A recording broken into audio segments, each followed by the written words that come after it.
Hello बच्चों, क्या हाल चाल? सब ठीक? मैं विजय यादव एक बार फिर आपका स्वागत करता हूं आपके प्यारे से चैनल फिजिक्स एक सोच पर। बच्चों, आज का जो टॉपिक है वो कूलॉम्स लॉ है। बच्चों, ये बहुत ही इंपॉर्टेंट टॉपिक है। इस पे श्योर है एक ना एक क्वेश्चन हर एक एग्जाम में पूछा जाता है, चाहे वो सीबीएसई बोर्ड हो, आईसीएसई बोर्ड हो, या नीट हो, या आईआईटी जेईई हो। इस टॉपिक पे श्योर है न्यूमेरिकल पूछा जाना। अगर सीबीएसई आईसीएसई में न्यूमेरिकल नहीं पूछा जाता है तो कूलॉम्स लॉ का वेक्टर फॉर्म पूछ लिया जाता है। तो ये बहुत ही इंपॉर्टेंट टॉपिक है बच्चों। तो कूलॉम्स लॉ को पढ़ने से पहले हम ये जानते हैं कि what are the properties of charges. बच्चों, जो प्रॉपर्टीज ऑफ चार्जेज में इसके पिछले वीडियो मैंने पढ़ाया है, पहले आप उसको जरूर पढ़ लें तब इस टॉपिक पर आए। उसमें जो पहली दो प्रॉपर्टीज बताई गई हैं वो ये बताई गई हैं कि दो चार्जेज हो तो उनके बीच में, अगर दो लाइक चार्जेज हो तो उनके बीच में रिपल्सन फोर्स लगता है, वो एक दूसरे को क्या करते हैं, रिपेल करते हैं। और दो अनलाइक चार्जेज हो तो वो एक दूसरे को क्या करते हैं, अट्रैक्ट करते हैं। तो बच्चों, वहां बताया गया था कि चार्जेज एक दूसरे को या तो रिपेल करते हैं या तो अट्रैक्ट करते हैं। अब इस वीडियो में हम ये जानेंगे कि अगर वो रिपेल करते हैं या अट्रैक्ट करते हैं तो कितने फोर्स से रिपेल करते हैं या कितने फोर्स से अट्रैक्ट करते हैं। तो चलिए स्टार्ट करते हैं हम कूलॉम्स लॉ। बच्चों, सबसे पहले कूलॉम्स लॉ को स्टार्ट करने से पहले इस कूलॉम का फुल नेम क्या था? तो कूलॉम का जो फुल नेम था वो ये था कि चार्ल्स ऑगस्टीन डी कूलॉम्ब। बच्चों, ये फ्रांस के साइंटिस्ट थे और 1784 ईस्वी में इन्होंने अपना ये लॉ दिया। डिफरेंट ये एक्सपेरिमेंट कर रहे थे और उन एक्सपेरिमेंट के आधार पर इन्होंने लॉ दिया। तो बच्चों, इनके एक्सपेरिमेंट क्या थे, उसके बाद से लॉ क्या थे, उसको मैं बता रहा हूं। पहले मैं इसको मिटा दूं।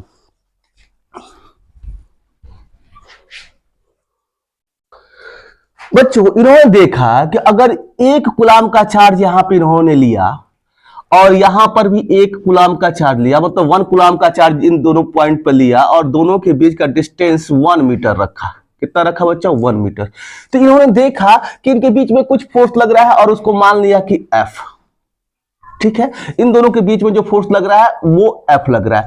बच्चों, दूसरा केस इन्होंने जो लिया वो 2 कूलॉम का चार्ज ले लिया और यहां पे 3 कूलॉम का चार्ज ले लिया, लेकिन डिस्टेंस में कोई चेंज नहीं किया, डिस्टेंस 1 ही मीटर का रखा।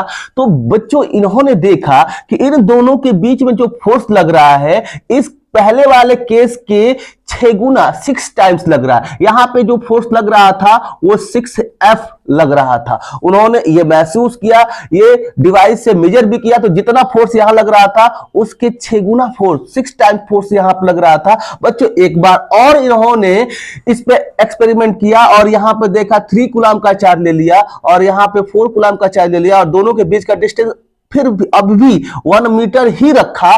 तो यहां पे देखा कि जो इन दोनों के बीच में फोर्स F लग रहा है उसके 12 टाइम्स फोर्स यहां पे लगने लगा। तो बच्चों, इन्होंने देखा कि अगर डिस्टेंस में कोई हम चेंज ना करें तो जो ये फोर्स होता है, इलेक्ट्रोस्टैटिक जो फोर्स होता है, वो चार्जेज के मैग्नीट्यूड के प्रोडक्ट के डायरेक्टली प्रोपोर्शनल आ रहा है। जैसे जैसे ये हम इन मैग्नीट्यूड का वैल्यू बढ़ाते जा रहे हैं, चार्जेज के मैग्नीट्यूड का वैल्यू बढ़ाते जा रहे हैं, वैसे वैसे ही इसका फोर्स का वैल्यू क्या होता जा रहा है, बढ़ता जा रहा है। और बच्चों, कब बढ़ेगा? ये प्लस के फॉर्म में नहीं बढ़ रहा है, ये प्रोडक्ट के फॉर्म में बढ़ रहा है। ऐसा नहीं कि ये 2 कूलॉम का चार्ज ले लिया और 3 कूलॉम का चार्ज ले लिया तो इसका वैल्यू 5 हो रहा है तो 5F के फॉर्म में यहां नहीं बढ़ा। यहां 3 कूलॉम का ले लिया, यहां पे 4 कूलॉम का ले लिया तो यहां 7 कूलॉम हुआ, तो 7 कूलॉम के फॉर्म में नहीं हुआ। अगर 7 कूलॉम के फॉर्म में लिया गया होता तो हम इसका कुछ और डेफिनेशन पढ़ते। यहां पे देखा गया कि जो ये फोर्सेस आ रहे हैं पहले वाले की तुलना में वो उसके मल्टीप्लीकेशन के फॉर्म में आ रहे हैं, प्रोडक्ट के फॉर्म में आ रहे हैं। तो इस एक्सपेरिमेंट के आधार पर इन्होंने अपने स्टेटमेंट का फर्स्ट लाइन दिया और वो था कि the electrostatic force between 2 point charges is directly proportional to the product of their magnitudes. मतलब कि इन दोनों चार्जेस के बीच में सपोज कीजिए, अब इन्होंने अपना जनरल लॉ दे दिया और ये कहा पहले लाइन में कि अगर कोई 2 पॉइंट चार्जेज हो Q1 और Q2 और उनके बीच का डिस्टेंस, मान लीजिए 2 पॉइंट चार्जेज हो Q1 और Q2 और इनके बीच का डिस्टेंस कितना हो, R हो, तो इनके बीच लगने वाला जो फोर्स होता है, इनके बीच जो लगने वाला इलेक्ट्रोस्टैटिक फोर्स होता है वो डायरेक्टली प्रोपोर्शनल होता है इन दोनों चार्जेस के मैग्नीट्यूड के प्रोडक्ट के, Q1 इंटू Q2 के प्रोडक्ट ऑफ देयर मैग्नीट्यूड से यहां पे आ गया। मतलब इन दोनों चार्जेस के मैग्नीट्यूड के प्रोडक्ट के डायरेक्टली प्रोपोर्शनल होता है इन दोनों के बीच लगने वाला इलेक्ट्रोस्टैटिक फोर्स। अब इसके बाद दूसरी लाइन कैसे दिया बच्चों, इन्होंने यहां पर तो डिस्टेंस को सेम रखा था, यहां पे चार्जेस को सेम रखेंगे, यहां पे 1 कूलम का चार्ज लिया और यहां पर 1 कूलम का चार्ज लिया और दोनों के बीच का जो डिस्टेंस रखा वो पहली बार में 1 मीटर रखा और देखा कि इन दोनों के बीच में जो फोर्स लग रहा है वो कितना लग रहा है, F लग रहा है। बच्चों अब 1 ही कूलम का फिर चार्ज लिया और दूसरा चार्ज भी कितना लिया, 1 ही कूलम का लिया और दोनों के बीच का डिस्टेंस बढ़ा दिया, 2 मीटर कर दिया। तो इन्होंने देखा जितना फोर्स यहां लग रहा है वो उस फोर्स की वैल्यू घट जा रही है। और कितनी घट जा रही है बच्चों, 2 गुना डिस्टेंस करने से 2 गुना नहीं घट रही है, 2 गुना डिस्टेंस कर देने से ये जो वैल्यू है वो पहले की तुलना में 4 टाइम्स घट जा रही है। मतलब यहां पे F था तो यहां पे कितना हो गया, F/4 हो गया। अगर इसी 1 कूलम चार्जेज को इन्होंने और भी ज्यादा दूरी बढ़ा दिया, 3 मीटर कर दिया, तो इन्होंने देखा कि यहां पे इस केस में लगने वाला जो फोर्स है वो और भी कम हो जाता है और F/3 और F/6 नहीं ये घट रहा है, F/9 हो जा रहा है। जितना यहां फोर्स लग रहा था उसका 1/9 टाइम्स यहां पे क्या लग रहा है, फोर्स लग रहा है। तो बच्चों इसलिए इन्होंने जो इनका स्टेटमेंट था उसके दूसरी लाइन में ये बताया कि जो ये फोर्स होता है इलेक्ट्रोस्टैटिक फोर्स वो इनवर्सली प्रोपोर्शनल होता है किसके, इन दोनों के बीच का जो डिस्टेंस है उसके स्क्वायर के। तो अब कंप्लीट होता है ये आपका स्टेटमेंट और इस स्टेटमेंट के बारे में आप लोग समझ गए होंगे। क्या है ये स्टेटमेंट कि the electrostatic force between 2 charges is directly proportional to the products of their magnitudes and inversely proportional to the square of the distance between them. तो ये आप इसको नोट कर सकते हैं और उसके बाद से ये जो लिखा गया इसको नोट कीजिए कि अगर कोई 2 charges Q1 Q2 r distance पे है तो उन दोनों के बीच लगने वाला जो फोर्स होता है वो किसके डायरेक्टली प्रोपोर्शनल होता है और किसके इनवर्सली प्रोपोर्शनल होता है। तो the electrostatic force between 2 point charges is directly proportional to the product of their magnitudes and inversely proportional to the square of distance between them. उन दोनों चार्जेज के बीच का जो डिस्टेंस है उसके स्क्वायर के इनवर्सली प्रोपोर्शनल होता है, ऐसा हम लिख सकते हैं बच्चों। अब दोनों को कंबाइंड फॉर्म में हम लिखें तो कैसे लिख सकते हैं बच्चों, या फिर directly proportional to Q1 Q2 बटे में R स्क्वायर, ऐसे भी लिखा जा सकता है।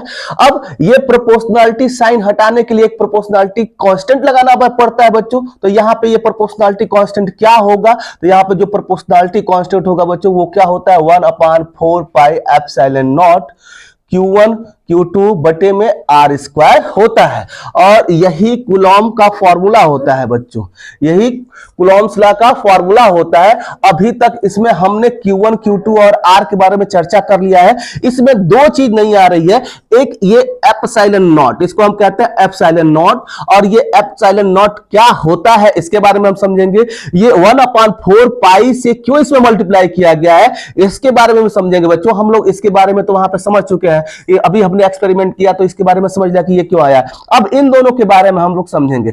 सबसे पहले बच्चों कि ये पूरा 4 पाई भी कांस्टेंट है, एप्सिलॉन नॉट भी कांस्टेंट होता है, ये मिलकर एक नया कांस्टेंट बनाते हैं। इस फार्मूले को हम ऐसे भी लिखते हैं थोड़ा शॉर्ट फॉर्म में, K Q1 Q2 बटे में R स्क्वायर। अब इस फॉर्मूले को ऐसे भी लिखा जा सकता है, व्हाट इज दिस K, तो जो ये K होता है बच्चों इसको हम कहते हैं इलेक्ट्रोस्टैटिक फोर्स कांस्टेंट। इसको कहा जाता है इलेक्ट्रोस्टैटिक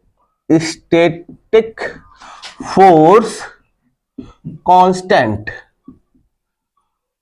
और जो इसकी वैल्यू होती है बच्चों, इसी को तो लिखा गया K, तो k equals to 1/4 pi epsilon naught, इसका जो वैल्यू आता है मल्टीप्लीकेशन करने के बाद और ये डिवाइड करने के बाद वो आता है बच्चों 9 इंटू 10⁹ न्यूटन मीटर स्क्वायर पर कूलम स्क्वायर, इसकी जो वैल्यू आती है। अब बच्चों अब ये एप्सिलॉन नॉट क्या है, तो एप्सिलॉन नॉट को हम कहते हैं परमिटिविटी, इसको हम कहते हैं बच्चों परमिटिविटी ऑफ स्पेस या वैक्यूम हम कह सकते हैं। तो ये परमिटिविटी ऑफ क्या होता है, स्पेस होता है बच्चों। अब ये परमिटिविटी क्या होती है, इसके बारे में हमें समझना है कि ये परमिटिविटी क्या होती है। तो बच्चों अब यहां पे हम समझेंगे परमिटिविटी क्या होती है। परमिटिविटी का आपका ये जो यूनिट होता है वो क्या होता है और इसका जो डायमेंशन होता है क्या होता है। बहुत बार इस पे क्वेश्चन पूछा गया है इस परमिटिविटी पर, तो इसको ध्यान से समझेंगे। पहले समझिए कि परमिटिविटी क्या होता है और क्यों परमिटिविटी आया। तो बच्चों अभी तक मान लीजिए कि ये जो टू चार्जेज है उनके बीच का जो डिस्टेंस है, इसको अगर हमने स्पेस में रखा तो इनके बीच लगने वाला फोर्स की value 1/4 pi epsilon not Q1 Q2 बटे में r² आया। लेकिन बच्चों आपके दिमाग में यह आना चाहिए कि अगर इन दोनों चार्जेस को किसी मीडियम में रख दिया जाए, मीडियम कहने का मतलब यह है कि वाटर में रख दे, पेट्रोल में रख दे, डीजल में रख दे, तो क्या इनके बीच में लगने वाला फोर्स की वैल्यू यही रहेगी कि उसमें कुछ बदलाव हो जाएगा, कुछ चेंजेस हो जाएंगे। तो बच्चों अगर इन दोनों चार्जेस को हम ले जाकर वाटर में रख दे, पेट्रोल डीजल केरोसिन ऑयल में रखते हैं, इसी तरह से किसी और हम मान लीजिए ग्लास में रख दे, तो लगने वाला जो फोर्स होता है ना वो घट जाता है, उसका वैल्यू कितना हो जाता है, घट जाता है। और क्यों घटता है, मान लीजिए कितना ही डिस्टेंस है, मान लीजिए कि ये वाटर है, यहां पर एक मीडियम है जो वाटर है और इसमें भी यही चार्जेज, इस Q1 को उठाकर यहां रख दीजिए, Q2 को उठाकर यहां रख दीजिए इस वाटर में, और दोनों के बीच का डिस्टेंस वही आर ही रहने दीजिए। तो इनके बीच जितना यहां पे स्पेस में फोर्स लग रहा होगा ना, उससे फोर्स की वैल्यू कम हो जाती है, किसमें, वाटर में। क्यों कम हो जाती है बच्चों, क्योंकि जब किसी मीडियम में लेकर आते हैं, दूसरे मीडियम में लेकर आते हैं, तो इस एप्सिलॉन नॉट परमिटिविटी की वैल्यू क्या हो जाती है, बढ़ जाती है। और यहां पे जब इस परमिटिविटी डिनोमिनेटर में है, इसलिए डिनोमिनेटर में अगर कोई संख्या बढ़ती है तो जो पूरे फ्रैक्शन की वैल्यू होती है वो क्या हो जाती है, घट जाती है। और कितना घट जाती है बच्चों, ये जितना स्पेस में है इन दोनों के बीच लगने वाला फोर्स, उसका 80 टाइम्स वैल्यू क्या हो जाती है, वाटर में घट जाती है। इसका मतलब हम इसको कैसे डिफाइन कर सकते हैं, इस परमिटिविटी को कैसे डिफाइन कर सकते हैं, it is a physical quantity which gives the different value of electrostatic forces in different medium. अगर हम इलेक्ट्रोस्टैटिक फोर्सेस के बारे में जांच कर रहे हैं, तो अगर स्पेस में देखेंगे कि दो चार्जेस के बीच में अगर उतना ही डिस्टेंस रखा जाए, तो वहां पर लगने वाला फोर्स किसी दूसरे मीडियम में लगने वाला फोर्स से क्या हो जाता है, अलग हो जाता है। और इसको अलग करने का काम कौन करता है बच्चों, ये परमिटिविटी करता है। जैसा इसका नाम सजेस्ट कर रहा है, परमिटिविटी किससे बना हुआ है, परमिशन से बना हुआ है, परमिट से बना हुआ है। तो ये किन्हीं दो चार्जेस के बीच का जो फोर्स होता है वो अलग अलग मीडियम में अलग अलग परमिशन देता है, उस इलेक्ट्रोस्टैटिक फोर्स को अलग अलग परमिट करता है। इस जो ये परमिटिविटी होता है इसका यूनिट क्या होगा, अब हम इसके यूनिट के बारे में पढ़ेंगे, यूनिट इसका क्या होगा। तो बच्चों आप देख सकते हैं कि यहां परमिटिविटी है, यहां फोर्स है। अगर परमिटिविटी को यहां लेकर चले जाए और फोर्स को यहां लेकर चले आए तो फोर्स नीचे हो जाएगा, इस डिनोमिनेटर में हो जाएगा। तो इसका यूनिट क्या हो जाएगा, ऊपर Q1 Q2 है तो कूलम्ब स्क्वायर बटे में फोर्स आ जाएगा, और आर स्क्वायर डिस्टेंस है तो कूलम्ब स्क्वायर पर न्यूटन मीटर स्क्वायर, इसकी यूनिट हो जाएगी। बच्चों अब इसका डायमेंशन हमें निकालना है। डायमेंशन अगर इसको निकालें तो डायमेंशन क्या हो जाएगा, इसको हम देख सकते हैं डायमेंशन इसका। बच्चों अगर मान लीजिए कि आप जानते हैं 10th में आपको पढ़ाया गया करंट क्या होता है, आई होता है, आई को क्या हो जाएगा, Q/T। यहां पर भी 3rd चैप्टर में आपको पढ़ना है, लेकिन आप यहां इसको थोड़ा समझ लेंगे तो समझ सही रहेगा। Q ये जो चार्ज है Q इक्वल क्या हो जाएगा, I इंटू T हो जाएगा। तो ये जो चार्ज आपने लिखा I इंटू टी, अब I का जो यूनिट होता है वो एम्पियर होता है, और इसको हम डायमेंशनली इसको रिप्रेजेंट करते हैं वो A से करते हैं। तो इसका डायमेंशन A होता है I का, और ये जो टाइम है इसको T से रिप्रेजेंट किया जाता है। तो Q का जो डायमेंशन हो जाएगा वो क्या हो जाएगा, A इंटू टी हो जाएगा। तो यहां कूलम्ब स्क्वायर है, ये कूलम, मान लीजिए कि ये Q का तो 80 हो गया, अगर ये स्क्वायर हो, दो बार हो, यहाँ पे देखिए Q1 Q2 दो बार आया, तो इसका स्क्वायर लिखना पड़ेगा, दो बार इसी को लिखना पड़ेगा, तो ऊपर क्या हो जाएगा A स्क्वायर T स्क्वायर बटे में कितना हो जाएगा बच्चों, यहाँ पे देखा तो फोर्स की यूनिट क्या होती है, M L T to the power -2, और इनटू जो डिस्टेंस की यूनिट होती है वो क्या होती है, L स्क्वायर। अगर यहां से लिखा जाए तो इसका डायमेंशन क्या हो जाएगा बच्चों, यहां से अगर इसका डायमेंशन लिखा जाए तो आप देख सकते हैं m ऊपर जाएगा तो m टू द पावर -1, ये l स्क्वायर तो l क्यूब हो जाएगा, ऊपर जाएगा तो l टू द पावर -3, और ये t स्क्वायर है, अब t स्क्वायर माइनस में ऊपर जाएगा तो प्लस में हो जाएगा, जैसे प्लस में है तो t टू द पावर 4, और ये ऊपर जाएगा तो ये ऊपर है ही है a, तो ये इसको हम लिख सकते हैं a स्क्वायर। तो आपके परमिटिविटी का जो डायमेंशन होता है, डायमेंशन ऑफ एप्सिलॉन नॉट का जो ये आप डायमेंशन लिखते हैं वो कितना लिखते हैं, इस तरह से ये आपका डायमेंशन आएगा m to the power -1, l to the power -3, t to the power 4 और a स्क्वायर। इसको बहुत बार पूछा गया है, आप इसलिए इस डायमेंशन को याद रखें। आपका अगर कहीं भी बोर्ड का एग्जाम हो या नीट IIT JEE में कई बार इसके डायमेंशन को पूछा गया, तो ये इंपॉर्टेंट है, इसके डायमेंशन को आप क्या कर लें, नोट कर लें। ठीक है बच्चों, अब हम इसके बाद पढ़ेंगे कि हम 1/4 पाई से क्यों मल्टीप्लाई करते हैं। ठीक है भैया, अब आपको ये समझना है, तो चलिए बच्चों हम यहां समझ लेते हैं कि मान लीजिए ये Q1 चार्ज है, ये Q2 चार्ज है, ये इस पे फोर्स लगा रहा है, इधर की तरफ एक इस पे क्या लगाया, फोर्स फोर्स F21 लगाया, फोर्स ऑन चार्ज 2/1 इसको हम कहते हैं। ऐसे ये यहां पर भी अगर कोई Q3 चार्ज रखा गया हो बच्चों, तो इस पे क्या फोर्स नहीं लगाएगा, क्या लगाएगा, इधर इस पे लगाएगा फोर्स ऑन 3/1। ऐसे ही यहां एक स्फीयर हम ड्रॉ करें और इस स्फीयर पे इनफाइनाइट नंबर ऑफ चार्ज रखते बच्चों, क्या कर रख दे, इनफाइनाइट नंबर ऑफ चार्ज रखते हैं, यहाँ पे Q4 रख दे, डॉट डॉट डॉट करते करते कितना रख दे, इनफाइनाइट नंबर ऑफ चार्ज रखते हैं। तो बच्चों ये केवल इस Q2 Q3 Q4 पर ही नहीं, उन इनफाइनाइट नंबर ऑफ चार्जेज पर अपना क्या लगाएगा, फोर्स लगाएगा। यानी कि ये जितना फोर्स लगा सकता है उसका केवल 1 पार्ट इधर की तरफ लगाया हुआ है। तो बच्चों ये कितने डायरेक्शन में फोर्स लगा सकता है, अगर किसी स्फीयर के सेंटर पे इसको रखा गया है तो ये कितने डायरेक्शन में फोर्स लगा सकता है, एक स्फीयर के सेंटर पर जो एंगल बनता है वो 4 पाई का बनता है। कितना बनता है बच्चों, 4 पाई का, और वो जितने डायरेक्शन में ये फोर्स लगा सकता है Q1 चार्ज, उसका मात्र एक डायरेक्शन इसमें लिया गया। इस Q2 चार्ज पर जो देखा गया है कि इस Q1 के द्वारा इस Q2 चार्ज पर जो फोर्स लगा है, तो वो जितना भी लगा सकता है उसका केवल एक डायरेक्शन लिखा गया, जितने डायरेक्शन लगा सकता है, तो ये 4 पाई में से एक डायरेक्शन लेना होता है, इसलिए यहां पे 1/4 पाई से आप क्या कर दिए हैं, मल्टीप्लाई कर दिए हैं बच्चों।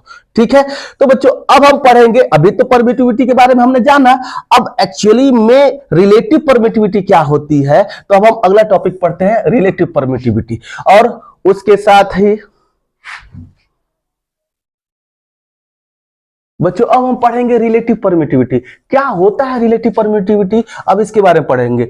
चलिए, अब अभी हमने देखा बच्चों कि ये दो चार्जेज हैं Q1 Q2, और दोनों के बीच का डिस्टेंस r हो और स्पेस में हो, तो इसके बीच में जो फोर्स लगता है इसको हम लिख सकते हैं, मान लीजिए कि ये F0 लग रहा है, और इन्हीं चार्जेज को, इन्हीं Q1 और Q2 को हम किसी दूसरे मीडियम में रख दें, उतने ही डिस्टेंस पे, यही आ रही डिस्टेंस पे अगर किसी दूसरे मीडियम में इनको रख दिया जाए, जैसे वाटर में, तो इन पे लगने वाले फोर्सेस का मान क्या हो जाता है, इस पे लगने वाला फोर्स का मान क्या हो जाता है बच्चों, घट जाता है। इस पे लगने वाले फोर्स का मान क्या हो जाता है, घट जाता है।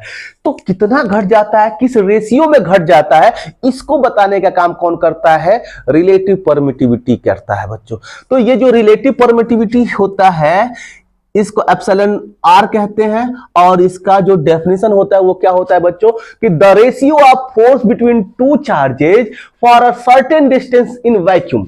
The ratio of force between two charges for a certain distance, मतलब r डिस्टेंस पर कोई दो चार्ज रखे गए हो, किसमें, इन वैक्यूम में, to the force between those charges in a medium, force between दो charges in a medium for same distance उतने ही डिस्टेंस के लिए, आर डिस्टेंस के लिए इज कॉल्ड रिलेटिव परमिटिविटी। क्या कह रहा है बच्चों कि अगर कोई दो चार्जेज हम लें Q1 Q2 और उनके बीच का डिस्टेंस आर रखे तो स्पेस में उनके बीच जो बल लगता है, जो फोर्स लगता है, उसका तथा उन्हीं दोनों चार्जेस के बीच में उतना ही डिस्टेंस पर किसी मीडियम में जो फोर्स लगता है F, इन दोनों का रेशियो जो होगा F नॉट और F का जो रेशियो होगा, इसी को रिलेटिव परमिटिविटी कहा जाता है। तो F नॉट बटे में क्या हो जाएगा, F हो जाएगा। ये तो हमारा क्या हो गया, रिलेटिव परमिटिविटी हो गया। आप डिफाइन ऐसे कर सकते हैं। अब इसको और भी हम दूसरे तरीके से भी लिख सकते हैं, दूसरा फॉर्मूला भी लिख सकते हैं। तो इसका बस फॉर्मूला लिख दीजिए, आपका एक न्यू फॉर्मूला बन जाएगा। तो आप यहां पर लिखिए, अगर मान लीजिए कि ये F नॉट निकालना चाहते हैं, इन दोनों के बीच का फोर्स स्पेस में निकालना चाहते हो, तो क्या फार्मूला हो जाएगा बच्चों, 1/4 पाई एप्सिलॉन नॉट यहां लगेगा, इनटू चार्जेस क्या है Q1 Q2 और बीच का डिस्टेंस क्या है R²। बटे में इस F को लिखेंगे तो क्या इसमें चेंजिंग हो जाएगी बच्चों, 1/4 पाई। अब ये एप्सिलॉन नॉट किसके लिए लिखा गया है, इस स्पेस के लिए लिखा गया है। अगर किसी मीडियम रखा गया तो यहां पे नहीं लगाएंगे ये नॉट वाला साइन, ये जीरो यहां पे नहीं लगाएंगे, इनटू क्या हो जाएगा Q1 Q2 बटे में R²। देखिए बच्चों, इस पूरे टर्म से ये पूरा टर्म कट जाएगा, ये जो पूरा टर्म है ये R² से R² कट जाएगा, Q1 Q2 से Q2 कट जाएगा, Q1 से Q1 कट जाएगा, पूरा कट गया। अब देखिए ये 4 पाई से 4 पाई भी कट जाएगा, तो एप्सिलॉन R इक्वल टू क्या हो जाएगा, ये देखिए 1/एप्सिलॉन है, ये 1/एप्सिलॉन नॉट है, तो ये ऊपर चला जाएगा, तो एप्सिलॉन अपॉन एप्सिलॉन नॉट हो जाएगा। तो ये भी हम लिख सकते हैं कि किसी मीडियम में जो परमिटिविटी होती है और स्पेस की जो परमिटिविटी होती है, इन दोनों का रेशियो भी क्या बताता है, रिलेटिव परमिटिविटी ही बताता है बच्चों। देखिए ये फोर्स, ये ऊपर फोर्स नीचे फोर्स, इसलिए इसका कोई न यूनिट होगा, और जो मान लीजिए कि जब यूनिट ही नहीं होगा तो इसका कोई डायमेंशन भी नहीं होगा बच्चों। तो आप देख सकते हैं कि ये होता है आपका रिलेटिव परमिटिविटी। अब बच्चों ये रिलेटिव परमिटिव से क्या हमें फायदा होगा बच्चों, अगर किसी कहीं पर भी किसी मीडियम का रिलेटिव परमिटिविटी आपको पता हो ना, तो बहुत आसानी से बता सकते हैं कि जो स्पेस में किन्हीं दो चार्जेस के बीच में फोर्स लग रहा है, उससे कितना मान घट जाएगा किसी मीडियम में, उसके कितने टाइम्स उसका वैल्यू क्या हो जाएगा, घट जाएगा किसी मीडियम में। कहा जाए, मान लीजिए बच्चों कहा जाए कि स्पेस में इन दो चार्जेस के बीच में 100 न्यूटन का फोर्स लग रहा है। कितने न्यूटन का फोर्स लग रहा है, F नॉट की जो वैल्यू वो कितनी है इस स्पेस में, 100 न्यूटन की। और ये जो मीडियम है, मान लीजिए कि ये जो आपका वाटर ही है, तो वाटर का जो रिलेटिव परमिटिविटी है वो कितनी है, 80 है। मान लीजिए कि इसकी जो रिलेटिव परमिटिविटी होती है वो कितनी है, 80 है। तो अब बताइए कि इस वाटर में कितना हो जाएगा वैल्यू फोर्स का, तो जो फोर्स की वैल्यू हो जाएगी वो F नॉट बटे में क्या हो जाएगा, ER, यानी कि यहां से अगर आप लिखें तो ये इस मीडियम में इस फोर्स की वैल्यू कितनी हो जाएगी, यहां से F इधर आ गया तो ये F नॉट बटे में एप्सिलॉन नॉट R हो जाएगा, एप्सिलॉन R हो जाएगा। तो ये कितना दिया गया है स्पेस में, 100 है, और इस ER की वैल्यू वाटर के लिए कितनी है, 80 है। तो आप इससे डिवाइड कर देंगे तो अब ये फर्स्ट बस इतना ही रह जाएगा, 2 4 जा 8, 2 5 जा 10, 5/4, यानी कि 1. आप इसको क्या लिख सकते हैं, 25 न्यूटन का फोर्स ही लगेगा। जो 100 न्यूटन का फोर्स स्पेस में लग रहा था, अगर उन्हीं चार्जेस को कहां पे लेकर चले आए, वाटर में लेकर चले आए, तो उसके बीच का फोर्स कितना हो जाएगा, 80 टाइम घट जाएगा। वैसे ही मान लीजिए कि बच्चों किसी और मीडियम में हम आपको केरोसिन ऑयल दे दिया जाए, पेट्रोल दे दिया जाए, और उसका रिलेटिव परमिटिविटी दे दिया जाए, तो स्पेस में जितना भी लग रहा है और किसी मीडियम में जो फोर्स हो जाएगा क्या हो जाएगा, जितना मान लीजिए F नॉट बटे में जितना इसका परमिटिविटी 100 है तो बटे में 100 लिख देंगे। अगर 200 है तो उतने टाइम्स उसका फोर्स की वैल्यू क्या हो जाएगा, घट जाएगा। किसके तुलना में, स्पेस की तुलना में। तो रिलेटिव परमिटिविटी आप इस पर न्यूमेरिकली पूछा जाता है, इस फार्मूले का यूज कर लीजिए, अधिकतर इसी फार्मूले का यूज किया जाता है। पूछ दिया जाता है कि अगर मान लीजिए कि क्वेश्चन आपसे ऐसे पूछ दिया जाएगा कि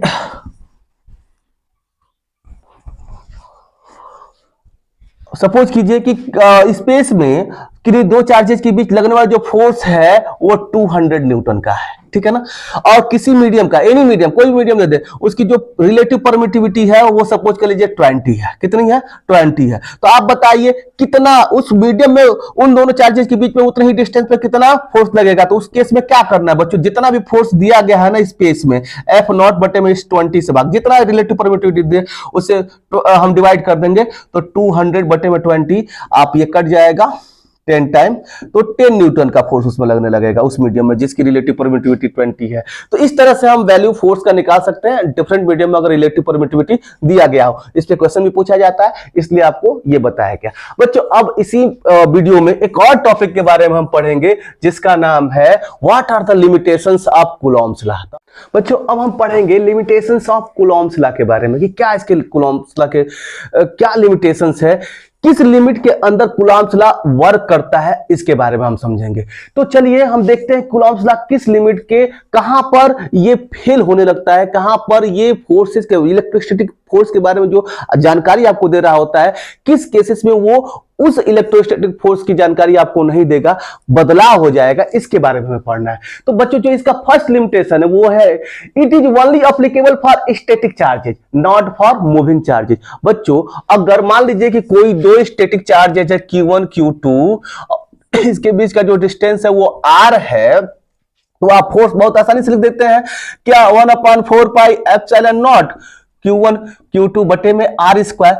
लेकिन अगर बच्चों मान लीजिए कि ये भी चार्ज मूव करने लगे, इधर उधर ये भी मूव करने लगे, ये भी इधर उधर मूव करने लगे, तो क्या इन दोनों के बीच का जो डिस्टेंस है वो स्टैटिक रहेगा? जब डिस्टेंस ही स्टैटिक नहीं रहेगा, ये बदलने लगेगा, तो आप बताइए तब फोर्स आपको हर सेकंड हर मोमेंट में अलग अलग मिलने लगेगा। जब फोर्स अलग अलग मिलने लगेगा तो आप इन दोनों चार्जेस के बीच में जो फोर्स लग रहा है इलेक्ट्रोस्टैटिक, उसकी कोई एक फिक्स वैल्यू बता पाएंगे? नहीं बता पाएंगे। तो मूविंग चार्जेस के केस में जो आपका ये इलेक्ट्रोस्टैटिक फोर्स है वो क्या हो जाता है? फेल हो जाता है। बस एक इसमें और ये एक्सेप्शन आप कह सकते हैं कि एक केस जहां पर मान लीजिए कि ये प्रोटॉन, आप जानते हैं कि जो एटम के अंदर ये प्रोटॉन है और इलेक्ट्रॉन इसके चारों तरफ डिफरेंट ऑर्बिट में चक्कर लगा रहे होते हैं, तो यहां पे ये फोर्स की वैल्यू बता देता है। क्यों बच्चों? क्योंकि हमेशा जिस ऑर्बिट में ये चक्कर लगा रहा होता है उसका जो एवरेज डिस्टेंस होता है इस प्रोटॉन से वो हमेशा फिक्स होता है, यहां पे आर नहीं बदल रहा है। तो अगर ऐसा कोई केस हो जिसमें कोई एक चार्ज स्टैटिक हो दूसरा मूव कर रहा हो और हमेशा इस पहले वाले से वो फिक्स डिस्टेंस पे हो, वहां पर भी हम निकाल लेते हैं, यहां पे हम इलेक्ट्रोस्टैटिक फोर्स की वैल्यू हम क्या कर सकते हैं? काउंट कर सकते हैं। तो इस केस में लेकिन ये इस तरह से दोनों मोशन कर रहे हो कि दोनों की डिस्टेंसेस बार बार चेंजिंग हो रही है, तो उस केस में हम फोर्स को काउंट नहीं कर पाएंगे। तो ये फर्स्ट लिमिटेशन था। अब दूसरा लिमिटेशन इसका क्या है बच्चों? दूसरा लिमिटेशन ये है कि it is only applicable for a distance of 10 to the power minus 15 metre. Below this it is not applicable। मान लीजिए कि कोई दो चार्जेज हैं Q1 और Q2 और इनके बीच का जो डिस्टेंस है, अगर ये जो डिस्टेंस है 10 to the power minus 15 metre से अधिक हो, इससे ज्यादा हो, तो इनके बीच का जो फोर्स होता है वो इलेक्ट्रोस्टैटिक फोर्स को आप काउंट कर सकते हैं, इलेक्ट्रोस्टैटिक होता है। लेकिन बच्चों हम जानते हैं जो न्यूक्लियस का साइज होता है वो कितना होता है? इसका जो साइज होता है 10 to the power minus 15 metre का होता है। और हम 4 बेसिक फोर्सेस के बारे में पढ़े हुए हैं बच्चों, ग्रेविटेशनल फोर्स, अभी जो इलेक्ट्रोमैग्नेटिक फोर्स के बारे में पढ़ रहे थे, और अभी जो हम इसके बाद पढ़ेंगे न्यूक्लियाई में, उसमें बताया जाएगा कि स्ट्रॉन्ग न्यूक्लियर फोर्स होता है और एक वीक न्यूक्लियर फोर्स होता है। तो बच्चों आप जानते हैं कि न्यूक्लियस के अंदर प्रोटॉन होते हैं, प्रोटॉन बहुत, और न्यूट्रॉन भी होते हैं। तो इसके अंदर देखिए प्रोटॉन पे पॉजिटिव चार्ज, प्रोटॉन पे पॉजिटिव चार्ज है, लेकिन फिर भी न्यूक्लियस के अंदर जब प्रोटॉन आएंगे, जब इनके बीच का distance 10 to the power minus 15 metre से कम हो जाएगा, तो इनके बीच में लगने वाला जो इलेक्ट्रोस्टैटिक फोर्स है, जो यहां पे हम जानते थे कि पॉजिटिव चार्जेज में रिपल्सन होता है, अब वो रिपल्सन ना होकर कौन सा फोर्स हो जाएगा? अट्रैक्शन फोर्स हो जाएगा। स्ट्रॉन्ग न्यूक्लियर फोर्स की वजह से वो एक दूसरे से क्या कैसा फोर्स लगाने लगेंगे? जब बीच का डिस्टेंस कितना हो जाएगा? 10 10 to the power minus 15 metre से कम हो जाएगा, तो वो न्यूक्लियस में जो प्रोटॉन होते हैं उससे भी कम डिस्टेंस पे हो जाएंगे। इस कारण उनके बीच में कौन सा फोर्स लगने लगेगा? न्यूक्लियर फोर्स लगने लगेगा। और वहां पे जो कैरेक्टर था, आप कह सकते हैं कि यहाँ पे अगर पॉजिटिव चार्ज में जो इलेक्ट्रोस्टैटिक फोर्स में रिपल्सन होता था, अब रिपल्सन ना होकर उसमें क्या होने लगेगा? अट्रैक्शन होने लगेगा। तो इस केस में आपका इलेक्ट्रोस्टैटिक यहां पे नहीं फोर्स वर्क नहीं करेगा। कौन सा फोर्स वर्क करेगा? आपका न्यूक्लियर फोर्स वर्क करेगा। इस कारण हम कह सकते हैं कि जब distance 10 to the power minus 15 metre से कम हो जाए, तो ये कूलॉम्स लॉ का एप्लीकेशन क्या हो जाता है? समाप्त हो जाता है। वहां पे कौन सा फोर्स वर्क करने लगता है? न्यूक्लियर फोर्स वर्क करने लगता है। तीसरा इसमें जो इसका लिमिटेशन बच्चों, अगर डिस्टेंस हम इनफाइनाइट कर दे, बहुत दूरी कर दे, एक चार्ज को यहां रख दे, एक को सन के पास रख दे, तो बताइए कुछ उस पर फोर्स लगा पाएगा? दूरी इतना डिस्टेंस बढ़ जाएगा कि इस पे उसका फोर्स क्या हो जाएगा? जीरो हो जाएगा। तो बच्चों इस फॉर्मूले से अगर हम देखें तो क्या हो जाएगा, अगर ये डिस्टेंस बहुत बढ़ा दे, अगर ये डिस्टेंस इनफाइनाइट कर दे, आर का मान क्या कर दे? इनफाइनाइट कर दे, तो अब बताइए कि अगर इनफाइनाइट से डिवाइड करेंगे तो इस फ्रैक्शन की वैल्यू कितनी हो जाएगी? जीरो हो जाएगी। और वहां पे इलेक्ट्रोस्टैटिक फोर्स क्या हो जाएगा? जीरो हो जाएगा। तो लार्ज डिस्टेंसेस के लिए भी ये आपका कूलम्ब्स लॉ एप्लीकेबल नहीं है। तो ये था बच्चों एप्लीकेशन ऑफ, आप कह सकते हैं लिमिटेशंस ऑफ, ये था बच्चों लिमिटेशंस ऑफ कूलम्ब्स लॉ। अब हम मिलते हैं अगले वीडियो में, आपको पढ़ाया जाएगा कि what is the vector form of Coulomb's law. बच्चों अगर मेरा वीडियो आपको अच्छा लग रहा हो तो वीडियो को लाइक करें तथा चैनल को सब्सक्राइब करें। अभी के लिए बस इतना, बाय बाय।